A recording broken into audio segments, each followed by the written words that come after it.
मैं आपसे ये प्रश्न पूछना चाहता हूं, क्या कांग्रेस अकेले लड़ना है या गठबंधन में लड़ना है? बताइए। सबका मत ये होते तो मैं आपको इधर डिक्लेयर करना चाहता हूं, मुंबई कॉरपोरेशन में कांग्रेस अकेला लड़ेगा। 227 वार्ड में कांग्रेस के प्रत्याशी रहेगा और पंजाब पे हमारे लोग लड़ेंगे और इस बार कांग्रेस विजयी बनेंगे। लेकिन ये बहुत बड़ी एक चुनौती है। ये चुनौती को सामना करना हर कार्यकर्ता, हर नेता का दायित्व बनता है। आप सब लोग मिलकर के एक होके काम करना है। हर वार्ड में लड़ाई कठिन है, रास्ता कठिन है, लेकिन हमको रुक नहीं सकते, हमको आगे चलना है। इस सांप्रदायिक ताकतों के खिलाफ हमको लड़ना है। मुझे विश्वास है अंतिम विजय कांग्रेस को होगा, अंतिम विजय राहुल गांधी को होगा।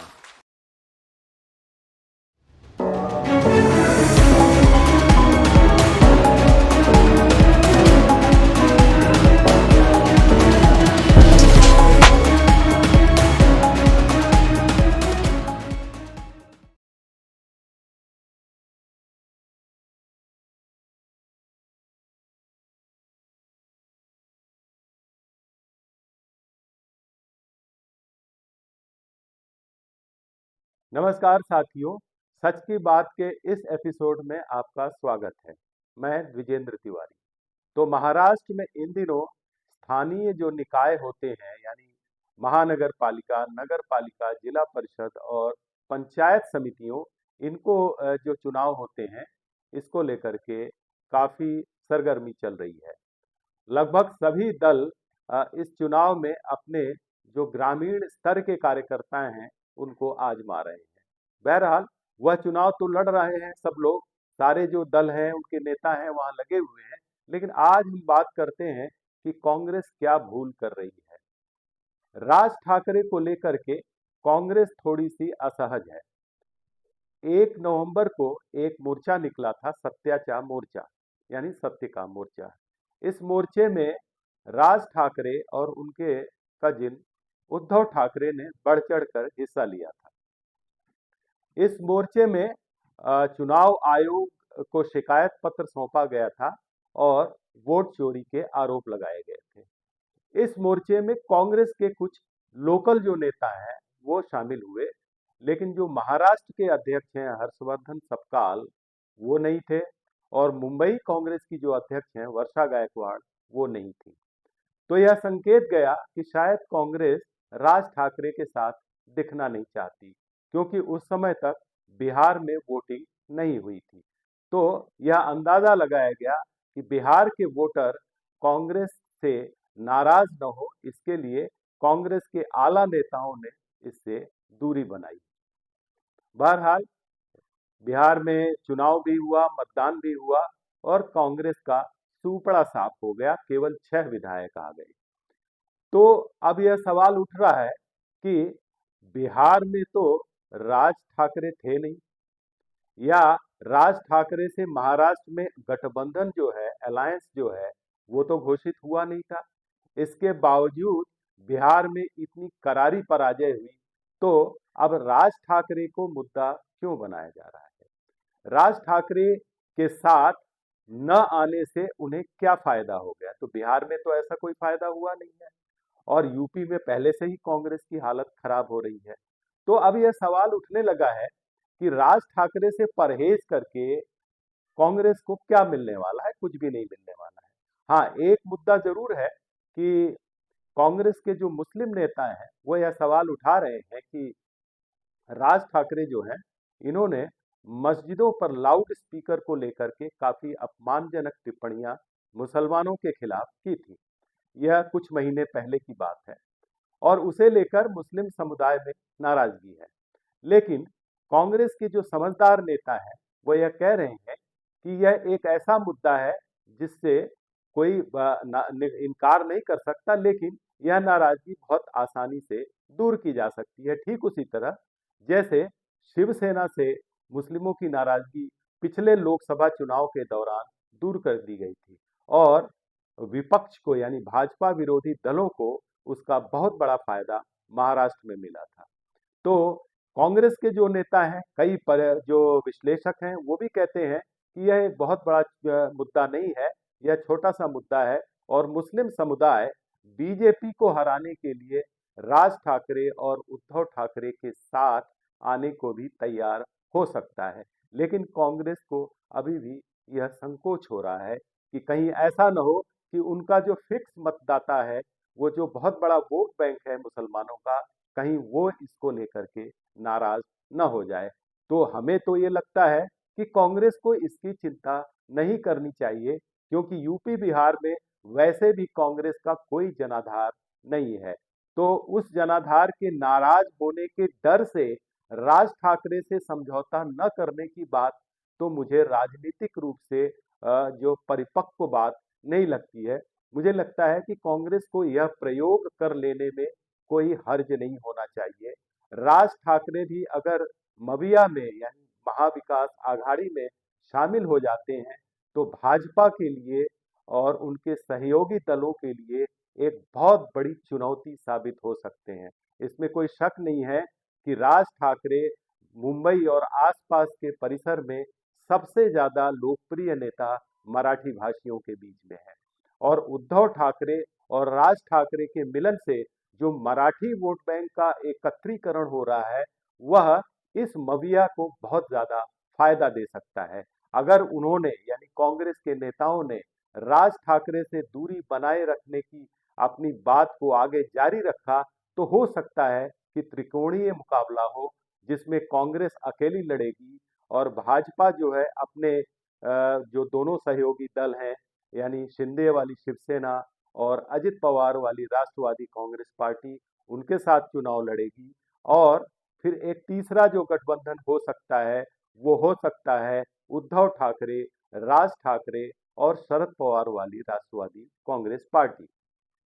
अगर यह स्थिति आती है, तो निश्चित तौर पर इसका सबसे ज्यादा फायदा भाजपा को मिलेगा। किसी भी त्रिकोणीय मुकाबले में भाजपा को सबसे ज्यादा राजनीतिक लाभ मिलता है। तो ऐसी स्थिति में बीएमसी पर बीजेपी का जो सपना है कब्जा करने का, वो पूरा होता दिख रहा है। तो ऐसे में जो राजनीतिक समझदारी की बात तो ये है कि कांग्रेस को यह तय कर लेना चाहिए, राहुल गांधी को यह तय कर लेना चाहिए कि अब इस चुनाव में जो स्थानीय निकाय के चुनाव है, उस चुनाव में राज ठाकरे को साथ ले लेना एक समझदारी वाला काम होगा। क्योंकि ऐसा नहीं करने पर जैसे बिहार में कांग्रेस की हालत हुई, वैसी हालत महाराष्ट्र के स्थानीय निकाय चुनावों में भी हो सकती है। तो ये एक बहुत बड़ा मुद्दा है। अभी तो फिलहाल जो है, आपने जो शुरुआत में वीडियो देखा रमेश चन्नीथला का, और उन्होंने घोषणा भी कर दी है कि हम तो किसी भी तरह से गठबंधन नहीं करेंगे और अकेले चलेंगे और सभी 227 सीटों पर चुनाव लड़ेंगे। और भाजपा तो यही चाहती है, बल्कि यह भी आरोप लग रहे हैं कि कांग्रेस को बितकाने के लिए, कांग्रेस को थोड़ा सा दूर करने के लिए और कांग्रेस को अकेला करने के लिए राज ठाकरे को इस कैंप में यानी मविया कैंप में, यानी उद्धव ठाकरे कांग्रेस और एनसीपी के गठबंधन में भेजने का काम भी भाजपा के मुख्यमंत्री देवेंद्र फडणवीस ने किया है। देवेंद्र फडणवीस कल जो है एक कार्यक्रम में गए थे और उसमें अंबानी परिवार और शाहरुख खान आदि दिखाई पड़े, जिसकी फोटो हम यहाँ लगा रहे हैं। तो कुल मिलाकर देवेंद्र फडणवीस इस तरह की चालें चलते रहते हैं और यह कहा जाता है कि राज ठाकरे उन्हीं के भेजे हुए एक प्यादे हैं। लेकिन हमारा मानना है कि राज ठाकरे भी अपनी राजनीतिक जमीन तलाशने के लिए कभी इधर तो कभी उधर जा रहे हैं और राजनीति में ऐसा करना स्वाभाविक भी है और आवश्यक भी है, क्योंकि भाजपा के साथ जाने में राज ठाकरे को अब तक कोई राजनीतिक लाभ नहीं मिला है। तो हो सकता है उनके सलाहकारों ने यह सलाह दी हो कि इस बार जो है भाजपा विरोधी गठबंधन के साथ खुल करके अगर हम जाएं, तो शायद हमें यानी मनसे को यानी राज ठाकरे को राजनीतिक फायदा मिल सकता है। तो बिलहाल ये जो विश्लेषण और ये तमाम चीजें हैं, यह अपनी जगह हैं, लेकिन यह साबित करता है कि महाराष्ट्र में जो स्थानीय निकायों के चुनाव हैं, उन पर कब्जा करने के लिए कांग्रेस और बीजेपी अपनी अलग-अलग रणनीति चल रहे हैं। इसमें राज ठाकरे एक बहुत बड़ा मुद्दा है। संजय राउत ने भी अपने ट्वीट में यह कहा है कि कांग्रेस कुछ भी फैसला ले, कांग्रेस जो चाहे करे, लेकिन हमारा जो गठबंधन है, हमारा यानी उद्धव ठाकरे की शिवसेना और राज ठाकरे का मनसे जो दल है, उन दोनों में समझौता हो चुका है। अब यह कांग्रेस को तय करना है और कांग्रेस हाईकमान को तय करना है, क्योंकि कई जो स्थानीय कांग्रेस के नेता हैं, उनका कहना है कि जब तक हरी झंडी हाईकमान यानी राहुल गांधी से नहीं मिलती, तब तक वो इस बारे में कोई फैसला नहीं लेंगे। तो राहुल गांधी के लिए बेहतर यही होगा कि अगर भाजपा को हराना है, तो राज ठाकरे को साथ में ले लेना बहुत समझदारी भरा काम होगा। लेकिन साथ में राज ठाकरे को यह भी नसीहत देना आवश्यक है कि वह हिंदी भाषियों और उत्तर भारतीयों के खिलाफ जो हिंसक जो व्यवहार है, उनके कार्यकर्ता जो हिंसक व्यवहार करते हैं, उस पर उन्हें रोक लगानी होगी, अंकुश लगानी होगी और अपनी वाणी को विकास की ओर मोड़ना होगा, अपनी वाणी को विध्वंस की ओर नहीं मोड़ना होगा। खैर इतना तो राज ठाकरे त्याग कर सकते हैं अगर उन्हें बीएमसी में सत्ता चाहिए। अगर कांग्रेस यह भूल नहीं करती और राज ठाकरे को साथ ले लेती है और राज ठाकरे भी थोड़े अपने रुख में नरमी लाते हैं, तो निश्चित तौर पर बीएमसी में अपोजिशन का कब्जा हो सकता है। यह बात तो हमें साफ-साफ दिखाई पड़ती है। अब यह डिपेंड करता है कि ऐसी स्थिति अगर कांग्रेस तैयार हो जाती है, तो भाजपा क्या करेगी? भाजपा भी तो चुप नहीं बैठने वाली। भाजपा कोशिश करेगी कि यहाँ पर कहते हैं ना आघाड़ी आघाड़ी यानी फ्रंट, तो आघाड़ी में बिगाड़ी हो, इसकी तो भाजपा पूरी कोशिश करेगी। तो महाराष्ट्र के बाहर के लोगों को बता दें कि मुंबई महानगर पालिका का बजट लगभग 80,000 करोड़ रुपए है, जो राज्य बहुत सारे ऐसे हैं जिनके इतने बजट भी नहीं है और ऐसा भी कहा जाता है कि दुनिया की यह सबसे ज्यादा बजट वाली महानगर पालिका है। इस महानगर पालिका में सत्ता के बल पर ही शिवसेना पिछले 30-40 वर्षों में इतनी ऊंचाई तक पहुंची है।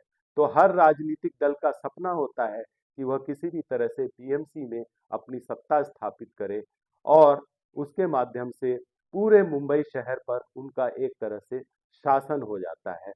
भाजपा के बहुत सारे जो बिल्डर मित्र हैं, वह भी चाहेंगे कि बीएमसी पर भाजपा का शासन हो, ताकि उनके अपने जो प्रोजेक्ट हैं, उनमें कोई अड़चन ना आए। तो इस तरह की राजनीति चल रही है। अब कांग्रेस और राहुल गांधी को यह सोचना है कि क्या हर्षवर्धन सपकाल को वह छूट देंगे, क्या वह वर्षा गायकवाड़ को छूट देंगे कि वो इस गठबंधन में राज ठाकरे को साथ ले लें। शरद पवार का भी रोल काफी रहेगा कि वह क्या करते हैं इस सारी उसमें, क्योंकि उनके संबंध तो कांग्रेस के वरिष्ठ नेताओं से काफी ज्यादा है। तो साथियों, इस खबर पर हमारी नजर रहेगी, आपकी भी नजर रहेगी। आज के लिए बस इतना ही। बहुत बहुत धन्यवाद।